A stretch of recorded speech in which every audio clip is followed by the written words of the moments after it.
Okay, so we're in chapter 6 and we're going to discuss section 6.3, multiplication and division of signed numbers. We're going to talk about how you multiply and divide signed numbers. Multiplication of signed numbers. Multiplication is a shortcut for repeated addition. So for example, if you were going to say 5 times 3, you're really saying 3 plus 3 plus 3 plus 3 plus 3 5 times. Notice that the product of two positive numbers is always positive. We can use repeated addition to understand multiplication involving negative numbers. Consider the problem positive 5 times negative 3. Well, in reality, what you're really saying is that you have positive 5 times negative 3 is really negative 3 added 5 times to be negative 15.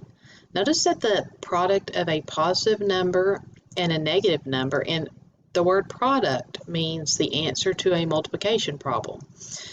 So notice that when we multiply or we get the product of a positive number and a negative number, it is a negative number. The order in which you multiply two numbers does not matter. So a negative times a positive is always negative. So far we've got, if we take a positive number and we multiply it times another positive number, it's going to be positive. A positive number times a negative number is going to be negative. A negative number times a positive number is also going to be negative. To understand the product of a negative times a negative, look at this pattern in the following sequence of problems. Negative 5 times positive 3 is negative 15. Negative 5 times positive 2 is negative 10. Negative 5 times positive 1 is negative 5. Negative 5 times 0 is 0. Negative 5 times negative 1. Okay, so let's look at what's happening here. We're going 3, 2, 1, 0, negative 1 here. In this one, it looks like we are adding 5, add 5, add 5. So to get to this one, we would have to add 5, which means that each time we are decreasing the factor on the right by 1, right? We're subtracting 1 here, 3, 2, 1, 0. We increase the product by 5. So, to preserve this pattern, the product of negative 5 times a negative 1 must be positive 5. In other words, a negative times a negative is a positive. So, right now, we have that if we do a positive times a positive, we get a positive. If we do a negative times a negative, we also get a positive. So, if the signs are set the same, and this is talking about not addition and subtraction, right? This is completely different. If we're multiplying or dividing and the signs are the same, then we're going to get something that's positive. But if we multiply the two numbers and the signs are different, then we get negative. So if the signs are different, I always talk about how they can't really get along then if they're different. So, but if they're the same, it's a positive thing. If they're different, it's going to be a negative thing. To multiply two signed numbers, follow this two-step rule.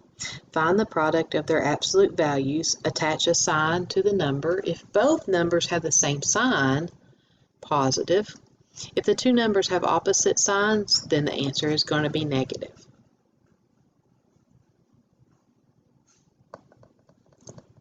For example, if we have negative 3 times negative 2, the product of their absolute values, the original numbers have opposite signs, so the product is negative. So the signs are different, right? We have a positive number multiplied by a negative number. The answer is supposed to be negative. If we have two numbers that are negative, they both are the same sign, then their answer is going to be positive.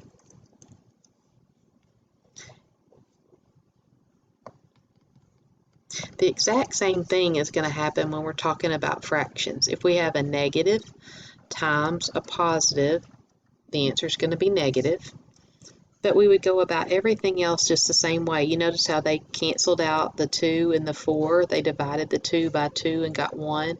They divided the 4 by 2 and got 2. And then they went straight across and went ahead and multiplied. They added their negative at the end.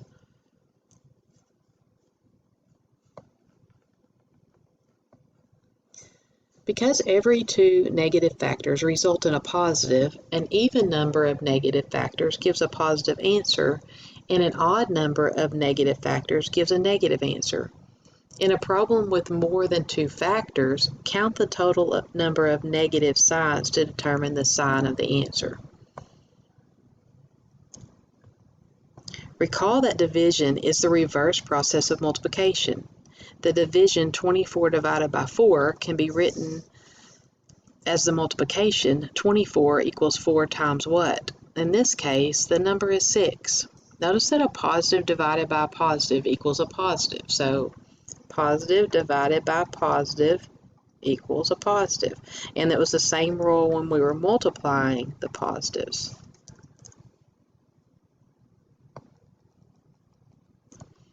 We can use this reversing process to verify the rest of the sign rules for division are exactly the same as those for multiplication. Negative 24 divided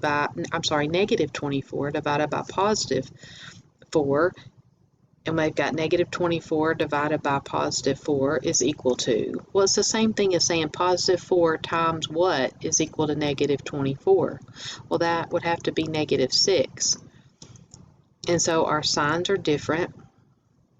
We would have a positive times a negative, and we would get a negative for an answer. So a negative divided by a positive is equal to a negative. Same as it was when we were multiplying. A negative 24 divided by negative 4 means 24 equals negative 4 times what? So that this has to be negative 6.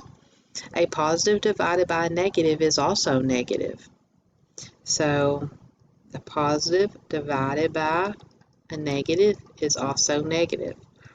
Finally, let's try a negative divided by a negative. So negative 24 divided by negative 4 means negative 24 is equal to negative 4 times what? Well, that would have to be a positive 6. So a negative divided by a negative equals a positive. Signs are the same as in multiplication. If the signs are the same, the answer is going to be positive. If the signs are different, the answer is going to be negative. When dividing two sign numbers, determine the sign of the answer the same way you do in multiplication. So signs are the same, positive. Signs are different, it's going to be negative. To divide two sign numbers, follow the two-step rule. Divide the absolute value of the numbers to get the numerical value of the quotient. Attach the proper sign to the answer.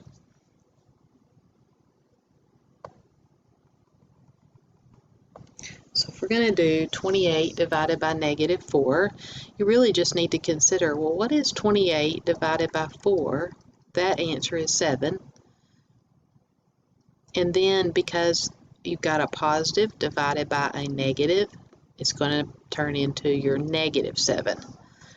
Okay, on this one, you would want to consider 45 divided by 5. Well, that's 9. And when you have a negative divided by a negative, the signs are the same, so it's going to stay at positive 9.